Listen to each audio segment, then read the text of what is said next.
Right. Good evening, everyone. So we are recording now. I've also shared the screen.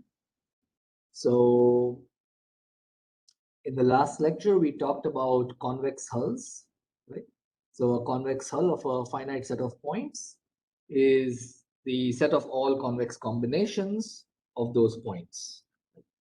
Let's just do a quick recap.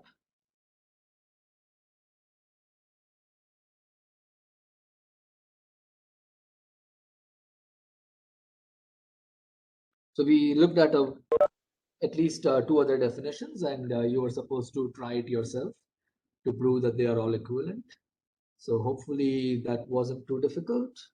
But if not, if you were unable to prove, please discuss on Piazza and we can prove those statements. Right. So we are going to, let's stick with this definition for now. It is a set of all convex combinations of the given points. Okay. And one thing that I want you to note, so the convex hull of any set of points is a polytope, and all the extreme points of this polytope, they will be, let me just call this a polytope P, and let's just say all the extreme points of P will be a subset of your given points S. Right? So as a two-dimensional example, if these are your 4 points, you get this as the convex hull, and notice that all the extreme points are among the given points. However, some points may be contained in the interior, so they may not be extreme points. Okay. And we define the perfect matching polytope of a graph G as the convex hull of all the perfect matchings of the graph. So this is a set of all perfect matchings of the graph G, viewed as 0, 1 vectors.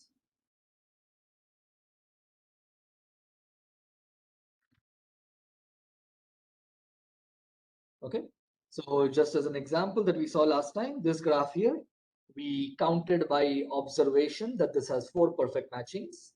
And so the convex hull, which means the perfect matching polytope, will basically have 4 extreme points in this case.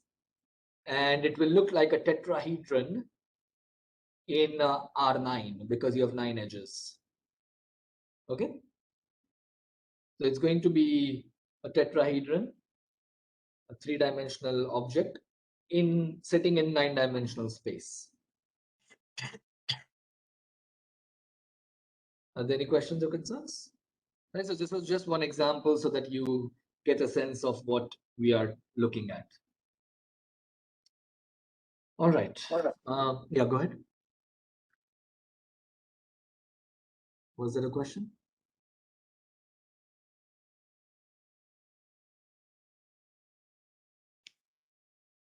Okay, maybe not. All right. So in particular, all the extreme points of the perfect matching polytope are going to be contained in the perfect matchings, right? This is exactly this observation applied to the perfect matchings of the graph. Right? All the extreme points will be contained in your perfect matching. So in particular, each extreme point will be a particular perfect matching of your graph. And one of the things that I forgot to mention, but we posted on Piazza, is this do-it-yourself exercise from last lecture. So I would like you to try this in case you haven't already tried it. Given a graph G, one second, I need to allow someone into the meeting. Okay. Given a graph G, any perfect matching cannot be written as a proper convex combination of other perfect matchings.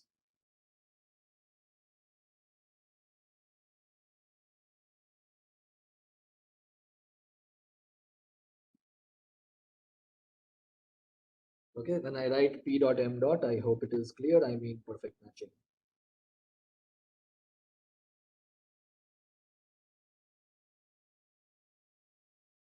Okay, so this implies that in fact every perfect matching is an extreme point of the perfect matching polytope. And that means that the perfect matching polytope of a graph, its extreme points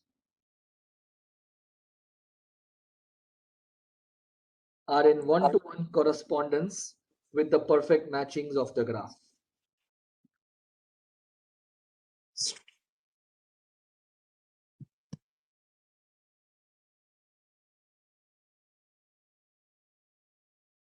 Okay.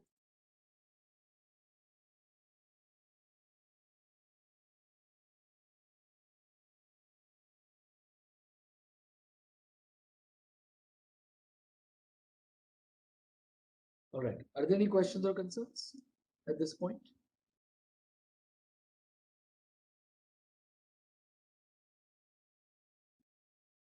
Sir, Yeah, I go ahead. had one question. Yeah, go ahead. When we are talking about that 0, 1 vector, Yeah. the edge, so if I have, so the ordering of the edges matters, right? So 1, 0, so we have something like edge, some vector like 1, 0, 1, 0. But Yeah. it can also be 1, 1, 0, 0 if the edges are flipped. So the ordering of the edges does matter when Right. we. Right. So you fix one ordering. So, for any Yeah. ordering, this perfect matching polytope rule will work for us. Yes, you just fix one ordering, and we are talking about that fixed ordering. So once you fix an ordering, we are referring to all perfect matchings with respect to that ordering. Okay. Right? But in Okay, reality, the geometry of the things is not going to change depending on the ordering. So does that make sense? Yes, sir. You Yes, need sir. to I got fix an that. ordering to talk about things consistently, but the ordering in that it really doesn't matter. Any theorem we prove, it will apply to any ordering. Okay, sir. Yeah. Yeah, so it is important that we stick to one ordering when we talk about the perfect matches. All right. Any other questions or concerns? Right, so why are we talking about this? I just want to basically give you some idea of why we are discussing the perfect matching polytope. Notice that the perfect matching polytope, its extreme points are exactly the perfect matchings of the graph, right? So if you're trying to find a minimum cost perfect matching, you might as well look at this polytope and find the minimum, which point the minimum cost is achieved. The minimum cost will be achieved at some extreme point. This is a theorem we'll be proving later. So whatever extreme point you find, that will be your minimum cost perfect matching, right? In other words, if you could write down this polytope as linear inequalities and you could solve the linear program, you will also be solving the minimum cost perfect matching problem, assuming that you are finding an extreme point, which is what the simplex method is going to do. Okay, so this is sort of the gist of why we are interested in this polytope, because solving the problem on this polytope, the minimization problem, will also get us a minimum cost perfect matching in our graph. Right? So it will be nice if we can get a description of this polytope using linear inequalities.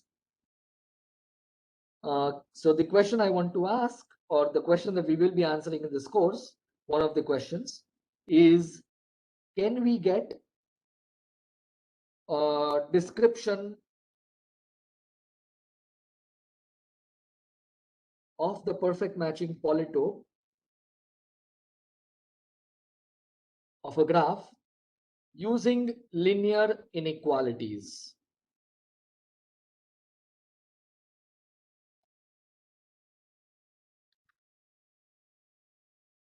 So what I want is, I want a linear program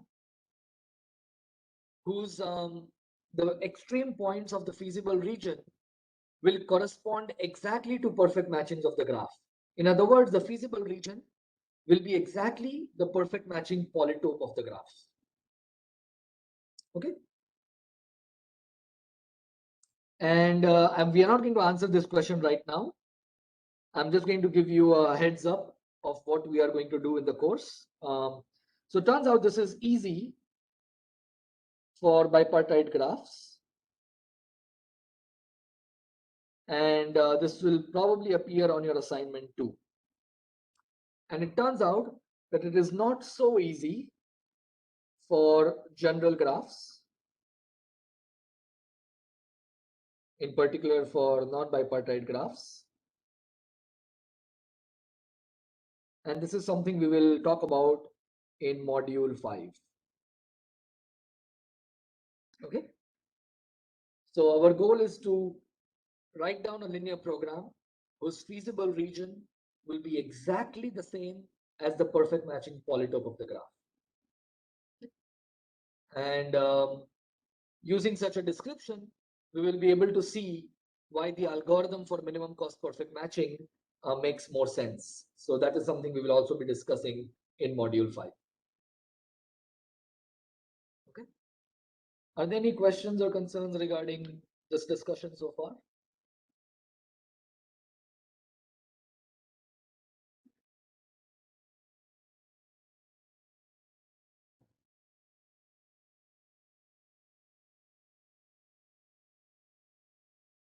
Okay.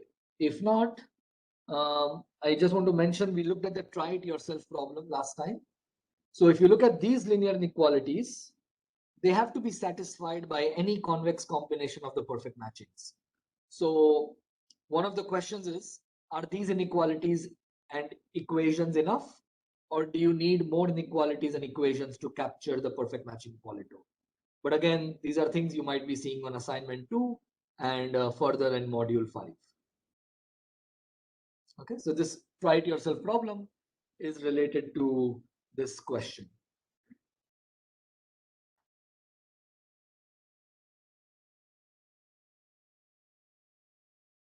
Okay, so where do we go from here? Well, it would be nice to solve a linear program, right? Because if we can solve the linear program, then we might also be able to solve the combinatorial optimization problem using this, if we have such a description of the polytope, for example, right? In particular, our goal is to solve combinatorial optimization problems by writing down integer programs, integer linear programs, taking the relaxation of that program, and then using the theory of linear programming to solve our original combinatorial optimization problem. Right? So now we are going to switch to module 3, where we are going to talk about solving a linear program. Right? So this is the end of module 2.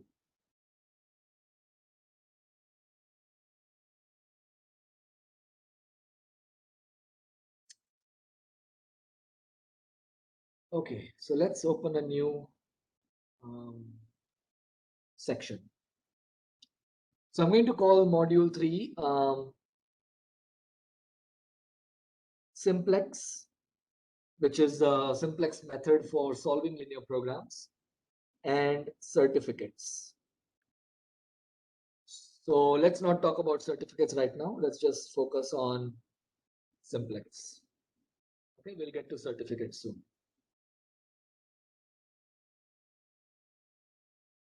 So maybe next week I will tell you a little bit about the history of the simplex algorithm. But right now I just want to get into the theoretical discussion. So the simplex method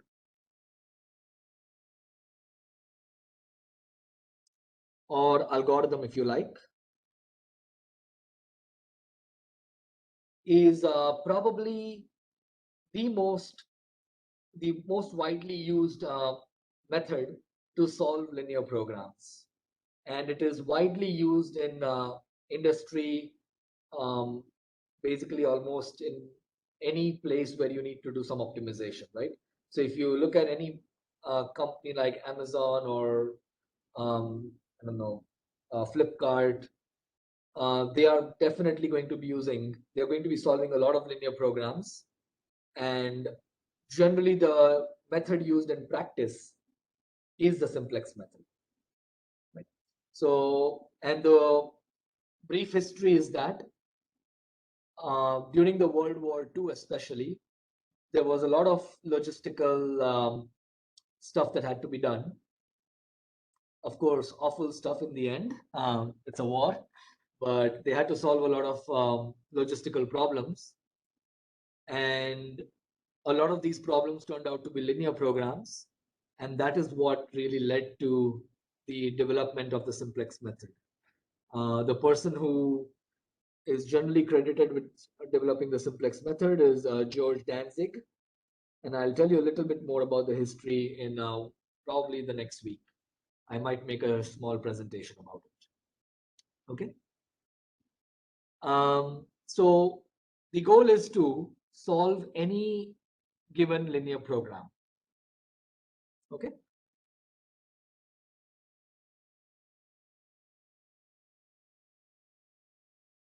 It doesn't have to be the relaxation of an integer program. It is just any arbitrary linear program. So you're trying to maximize or minimize an affine function, right? So linear plus constant, subject to linear constraints, inequalities or equations, greater than equal to, less than equal to, or equal to, right? We have defined linear programs before, so I'm just giving you a recap. So the way the simplex method works is it does not solve any arbitrary LP. It solves special types of LPs. And the good thing is that any arbitrary LP can be converted into that special form. And that's what we are going to talk about today. It's called the standard equality form.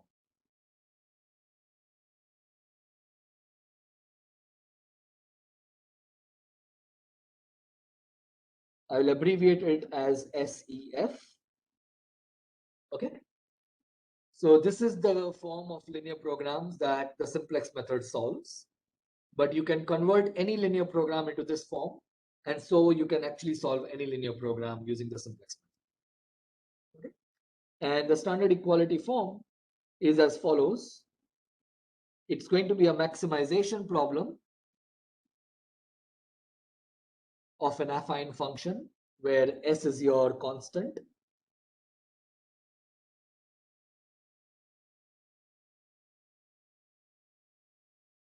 I think I previously used Z for it, but I'm going to use Z for something else, so I'm changing it. Subject to, we are going to have equations instead of inequalities. And we are going to have that all the variables are non-negative. Okay, so there are three main points. The first point is that it is a maximization problem. The second point is that all variables have to be non-negative.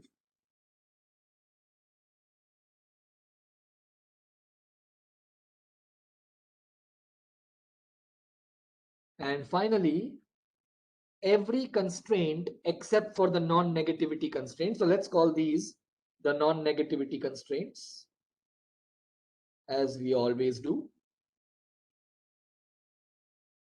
And all constraints except for the non-negativity constraints have to be equality constraints.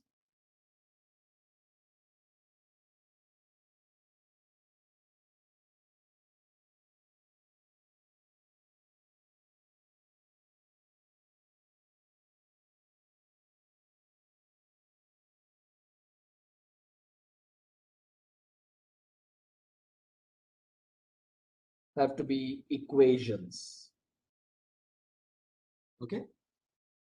Of course, linear equations, because we are talking about linear programs. Okay. So that is what the standard equality form is. Okay. And of course, we want to solve all linear programs. So what I want to convince you about now is that any given linear program can be converted into a standard equality form linear program. and the two linear programs will be equivalent. And I will write down what I mean by equivalent. Okay. So simplex method. Sir, I had one Yeah. question here. Yeah, go ahead. So can you just show the three things? So if we have some ax equal to b, then the polytope will be just a skeleton. So it will not be dense. It will just be hollow. That is not entirely true. Let me give you an example. Okay. So for example, if you take a three-dimensional, let's say we are looking at R3, okay? Okay. So your polytope could be any three-dimensional object, right? In general, so it could be a cube. And now, if you put an equation, what would happen is you will take a slice of the cube. So what will happen is you will get a two-dimensional polytope sitting in three-dimensional space. So, but my question is like, if we have ax equal to b, everything is a plane. There is no half space that is being involved. That's not quite true. So think about this example, right? Supposing I give you a three-dimensional cube. Okay. Right? Let's say I give you, let me just draw this. So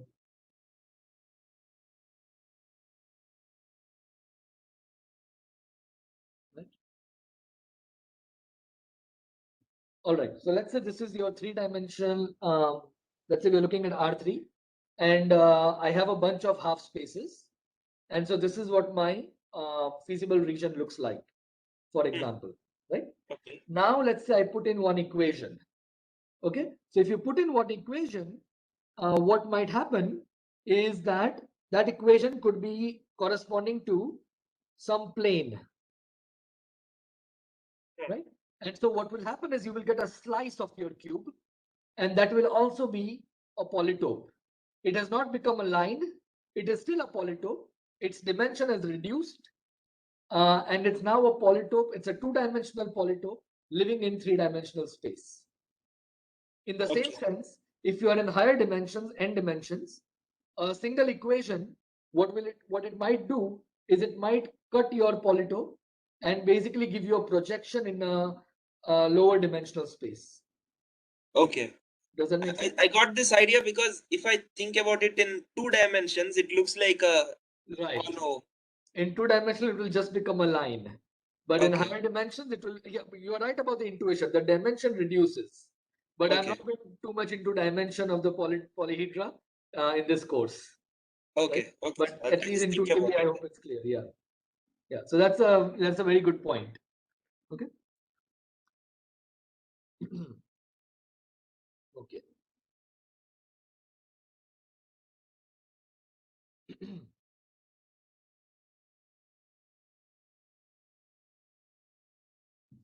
All right. So another point is when we were discussing geometry, we considered ax less than equal to b, so that we can think of all the inequalities in a sort of similar fashion. Because when you talk about geometry, it kind of makes sense to not distinguish between the different constraints. But when we talk about the simplex method, this is the form of linear program that the simplex method solves. So that is why when we are looking at this algebraic viewpoint, we are going to consider this form of linear programs. Right? And as I was mentioning, the simplex method solves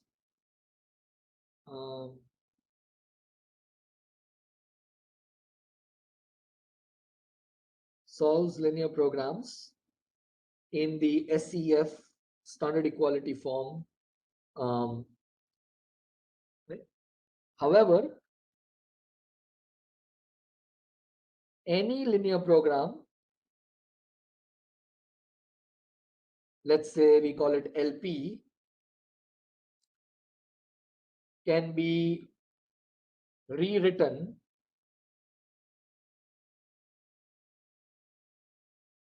in standard equality format. So let's call the new linear program LP-SEF, such that these two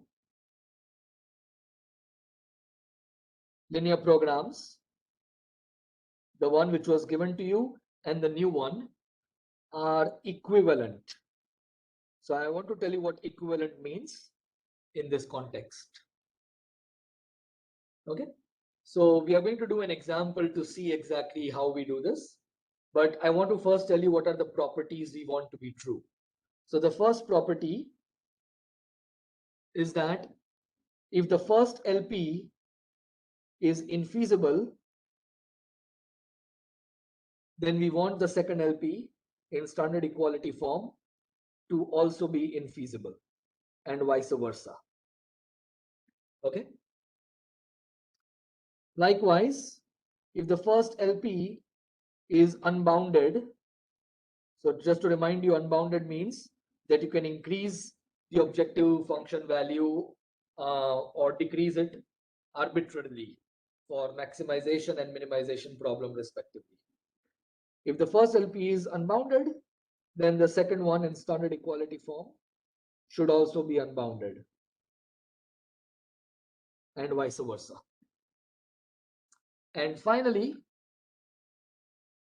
if you are given an optimal solution to one of the linear programs, then from that you can construct an optimal solution to the other linear program. Given any optimal solution,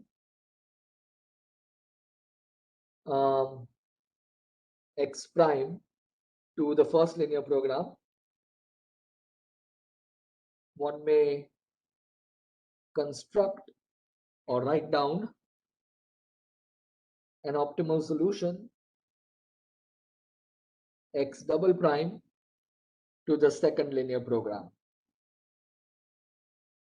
and vice versa. Okay, so these are the properties we want to make sure that they are preserved when we write down our new linear program. Okay, and I want to show you this conversion using an example. Okay, and that example will basically capture all the different possibilities. Okay. Are there any questions or concerns at this point before we move on to an example?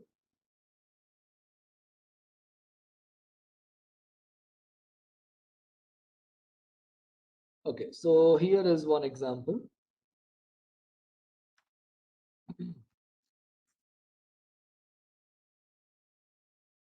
All right, so let's say this is our LP, and we are going to write a bunch of LPs. So the first linear program that is given to us is a minimization problem, and I'm going to write using matrix and vector notation so that I don't have to write a lot every time. So we have three variables. It's a minimization problem, and the constraints are as follows.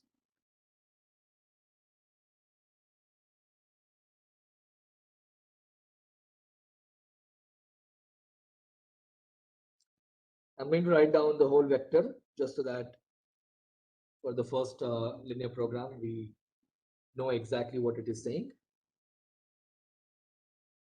And I'm going to explain this notation in case it is not entirely clear. And let's say one of the variables is non-positive, the other variable is non-negative, and the third variable has no constraint. So I'm going to write it down as a free variable, just for clarity, okay? So when we say that a variable is free, we mean that it is neither non-negative or non-positive. Okay? So of course, it's not necessary. If I don't write it, it means it is a free variable. And let's just make sure we know how to read this notation.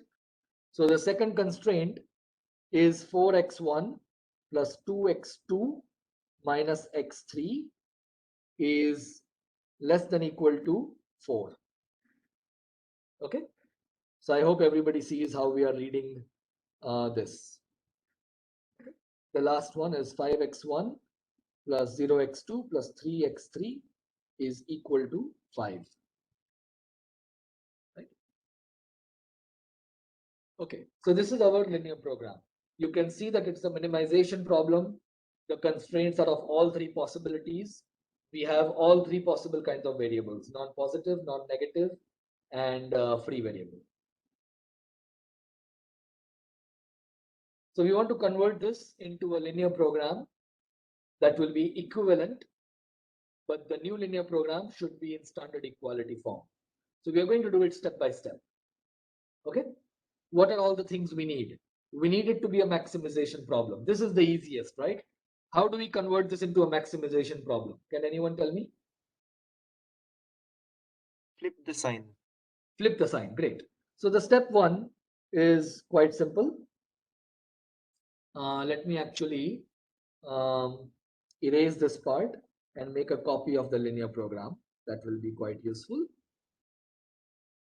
Okay. Actually, before I do that. Okay. So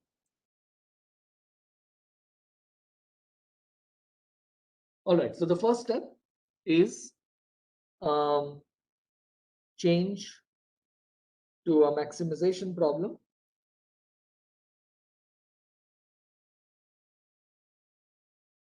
by multiplying the objective function by -1. Okay, so that's easy. Let's just copy paste. All right.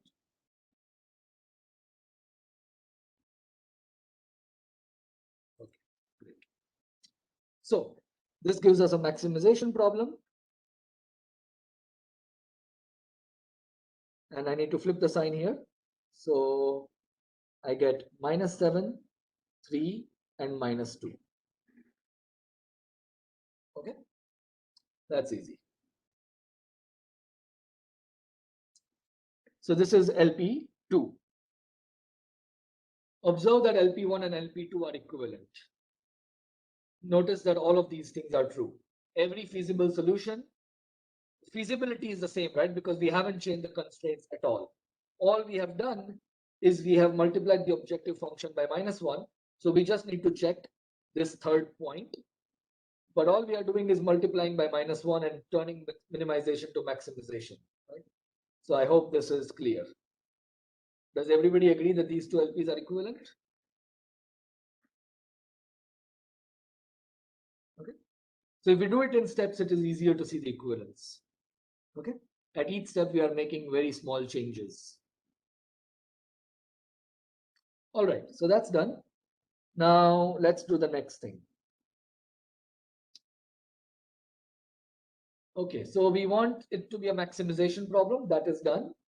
The next thing we want is we want all the constraints except for the non-negativity, non-positivity. We want them to be equality constraints, right? So in particular, we need to fix these two, the first and the second constraint. So let me make a copy of this.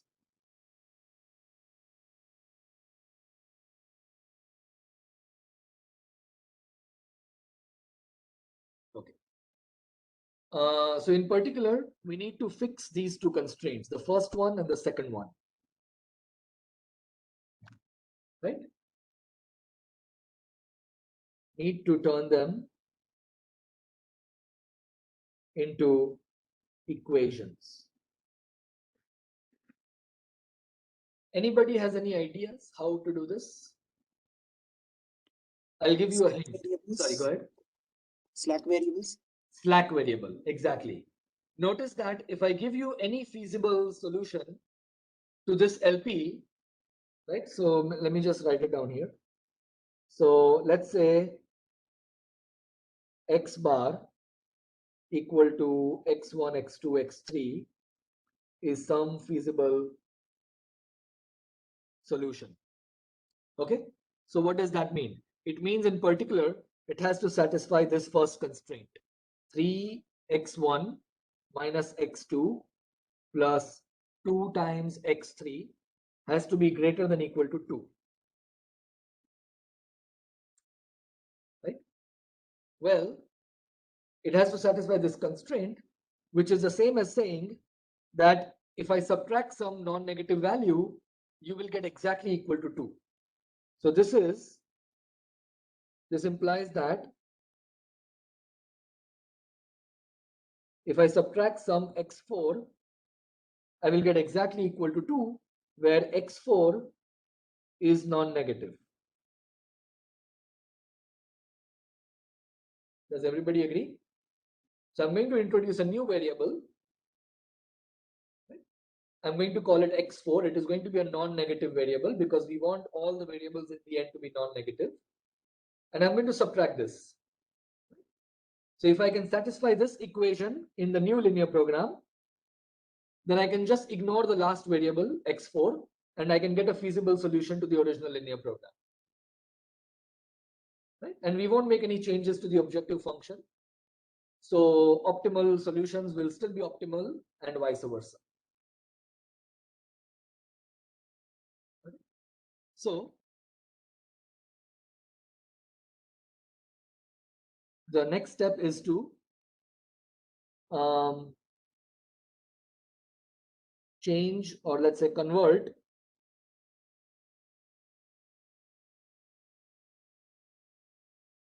all constraints except for non-negativity and non-positivity to equations by introducing these variables. Are called slack variables because what they are doing is, if there is a strict inequality, they are capturing the slack and making it an equation by introducing slack variables. Okay. So in particular, we are going to introduce one slack variable for the first inequality and another for the second. Okay, so we are going to get an x4, x5, and we are going to rewrite this LP. And good news is I made a copy paste, so let's make use of that. Okay, so this is our linear program 2, and I want to make changes to this. So let's make some space here. Okay. So, all right, I guess I have to do quite a bit of rewriting.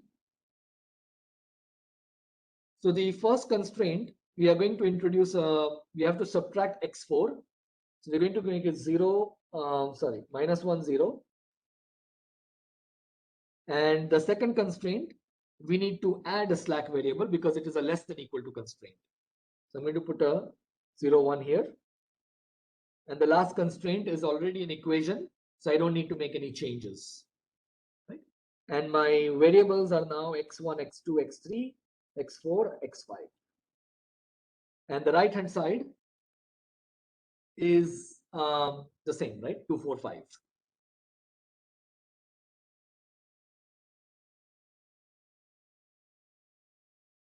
And notice that I also need to change the objective function because now I have 5 variables. So I'll put zeros in the last 2 variables because they don't care about the objective function, right? They were only introduced to represent the slack. Right? So x is of course the same, x1, x2, x3, x4, x5. Okay. And the other constraints remain the same. The slack variables, we introduce them so that they would be non-negative. So the first variable x1 is less than equal to 0 as before. X2 is greater than equal to 0. X3 is still a free variable. X4 and X5 are both greater than equal to 0.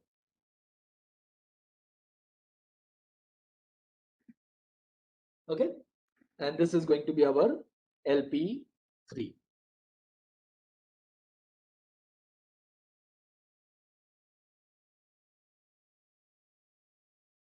Does everybody see that if you take a feasible solution to LP2, you can immediately get a feasible solution to LP3 and vice versa?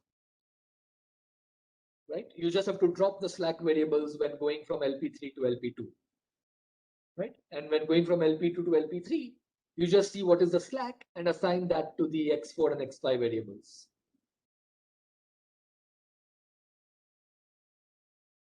Okay. So notice that both of these linear programs are equivalent in the same sense as before. Optimal solutions will also map to optimal solutions because the slack variables don't even feature in the objective function.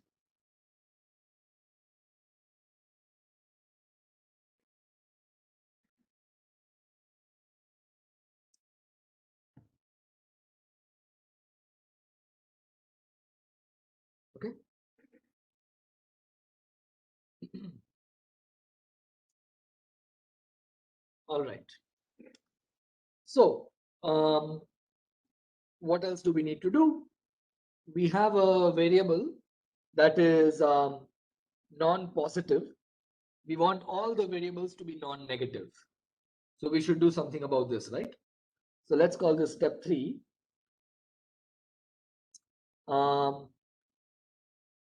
Replace non-positive variables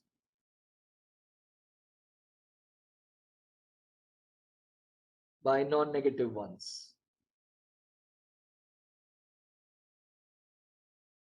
Can anyone tell me how I would do this? So instead of x1, I want to have a non-negative variable, but the linear program shouldn't really change fundamentally. So we can have the negative of that. Exactly. We'll just multiply, wherever we see x1, we will just multiply those coefficients by -1. Is that what you mean? Yes, sir. So instead of x1, we'll deal with minus x1. Exactly. Right. So in other words, we will introduce a new variable. Let's call it x6, and let's multiply everywhere that x1 appears by -1. Maybe I should have first made a copy of this. Let me just make a quick copy of this. Right. So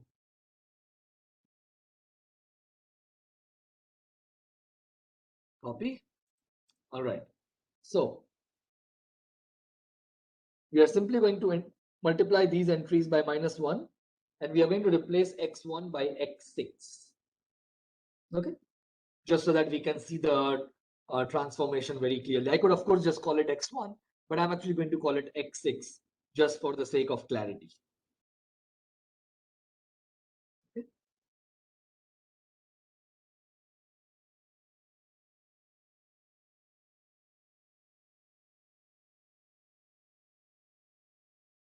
Okay.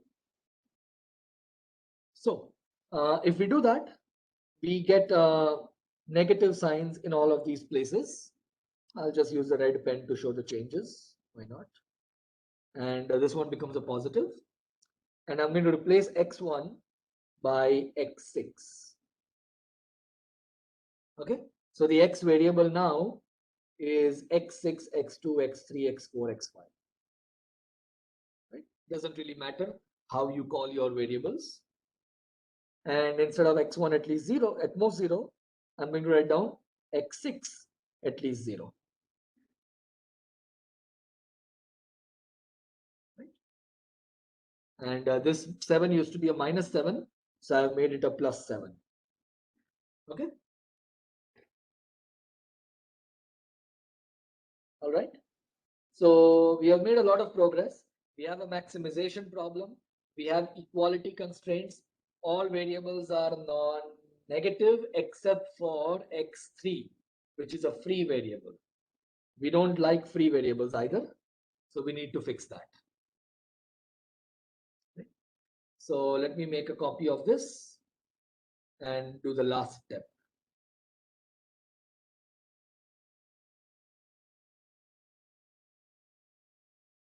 So the last step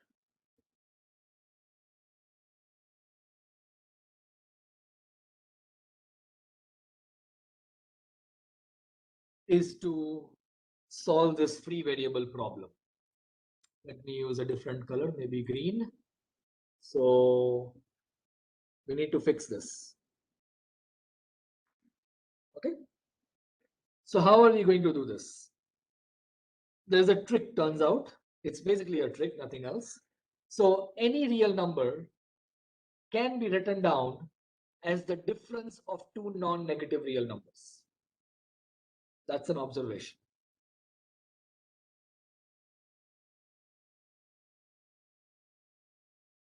Any real number can be expressed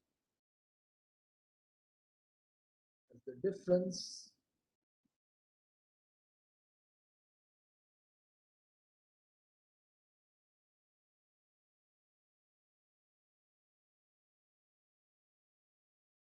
you all agree with this? Right?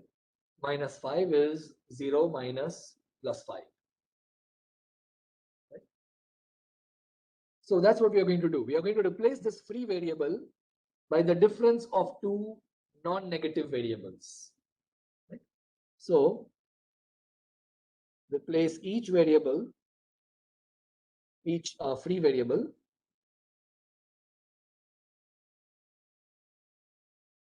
let's say in this example we have x3 by the difference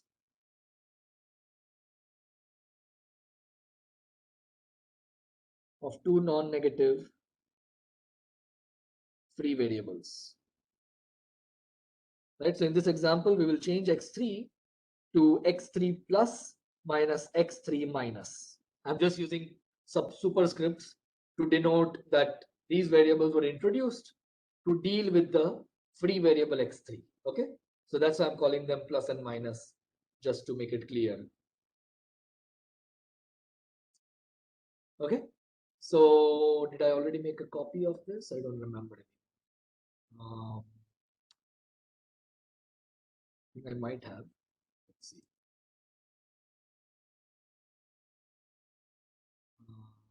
Yeah, I did make a copy. Good. All right. So this was our LP3, and we want to write down LP4 now.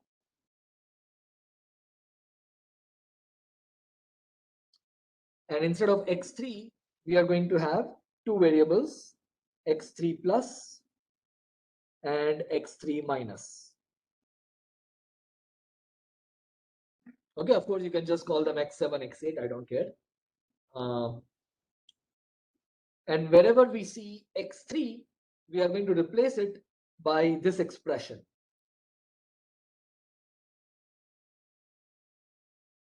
Okay, so in particular in the objective function, I want to replace x3 by this expression. So what does that mean? Can someone tell me? How should I change the objective function?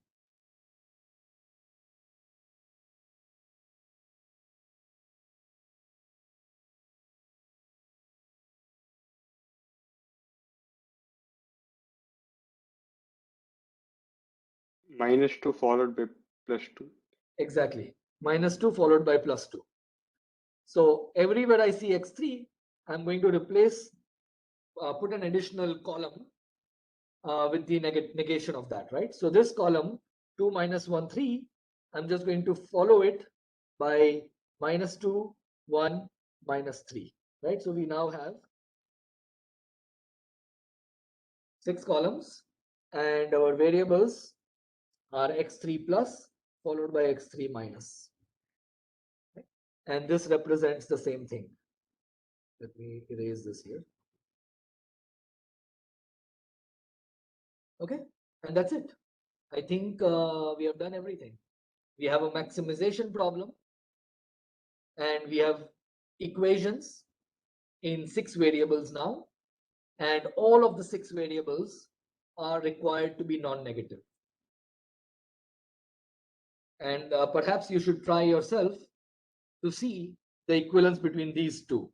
So notice that between LP1 and 2 and 2 and 3, we already observed them kind of easily. The last step is perhaps the most tricky one, although it is also not that tricky. It is simply this observation. Right? So try doing this yourself. Show that LP3 and LP4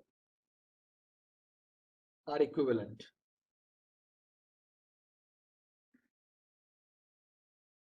If the third linear program is infeasible, then the last one should also be infeasible, vice versa. Similarly for unbounded. And finally, if you take an optimal solution, perhaps this is the thing you should focus on the most. In particular, if x1, I should call it x6, x6, x2, x3, x4, and x5 is a feasible solution to LP3, construct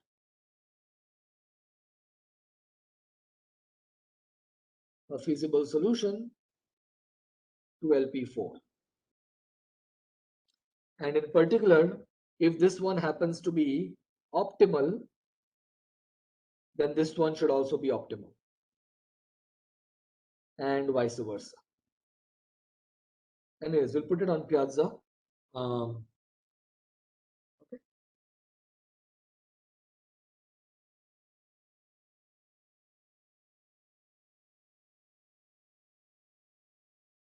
All right. So the main point is that all of these LPs were equivalent, and that would prove that LP1 and LP4 are equivalent.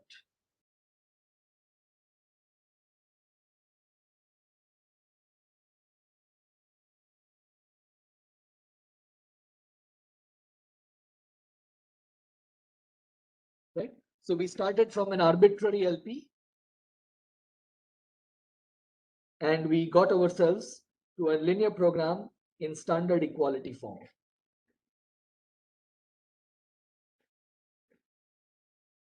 Okay. So for the rest of this module, we are going to concern ourselves only with standard equality form linear programs, because by solving these, we can solve any linear program by doing the transformation that we just did for this example. Okay.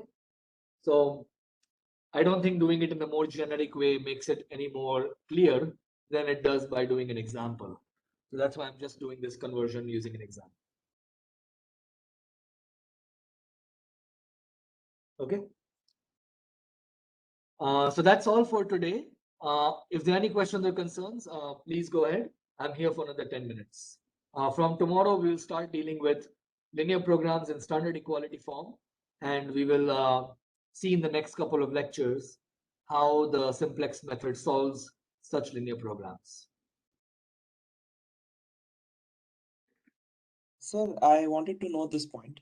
When excuse me. So when we converted the non-standard form to a standard form, it looks like we are making the problem more difficult by having something like slack variable. We don't know what that value is going to be, so it will adjust itself. So how is it that we are dealing with this harder problem than a easier problem? So how is Simplex actually Simplex will take care of these slack variables as well?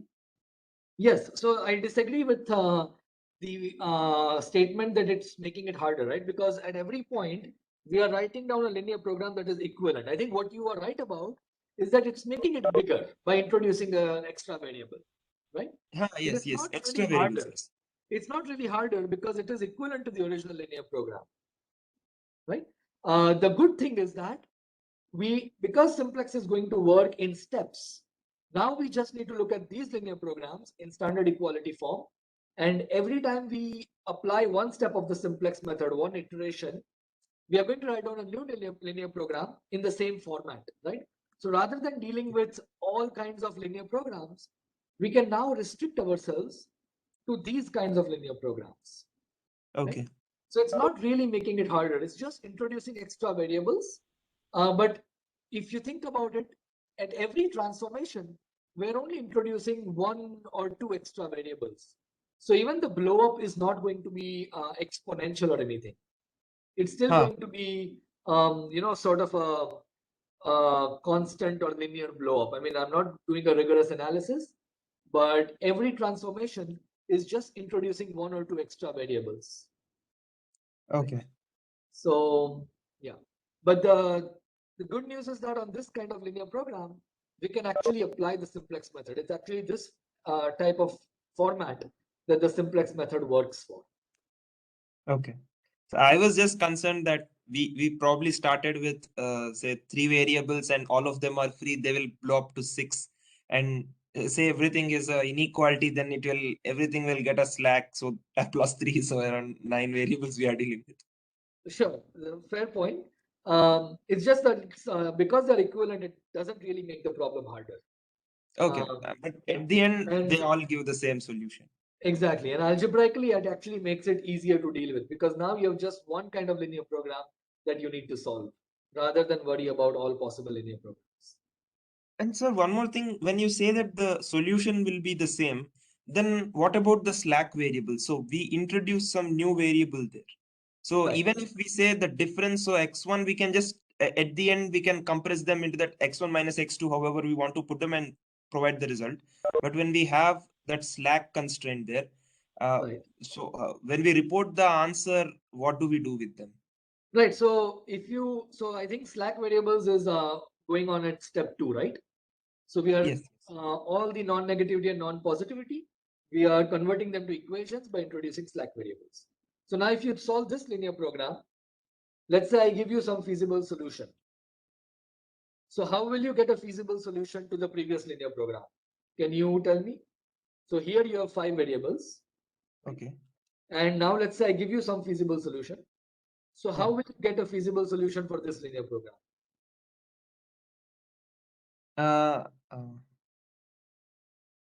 That is what is confusing me, sir. I'm not able Right. to understand. So let's try to think about it. So here all we have is 2 extra variables, right? X4 and X5. Okay. Huh. So my feasible solution is going to have 5 values. X1 bar, Okay, so X2 bar up to X5. Right. oh, okay. So okay, so just continue then. Yeah. I'm not able to understand how do we do So that. the thing is the slack variables are only helping us in turning these inequalities into equations, right? The slack variables are not even appearing in the objective function. Do you agree? Oh, okay. So at the end, they won't even matter. They won't even matter. You just truncate your solution. You just throw away the slack variables. Okay. Okay. Right? That makes sense. Yes, that makes sense. Exactly. Okay. Exactly. Okay. Thank you, sir. Okay, you're welcome. Any other questions or concerns? So please go through all of these steps and make sure that you can see how you can take a feasible solution to the next linear program and map it back to the original linear program. And also convince yourself that optimal solutions won't change. Every optimal solution to the new linear program will translate to an optimal solution to the original or the previous linear program, and vice versa. And doing it at one step at a time is easier, but then of course, putting all steps together, you will get that all 4 linear programs are equivalent.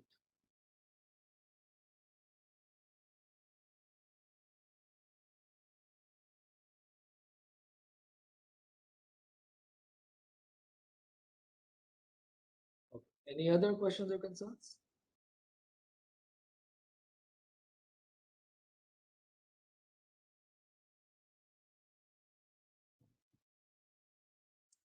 So anyone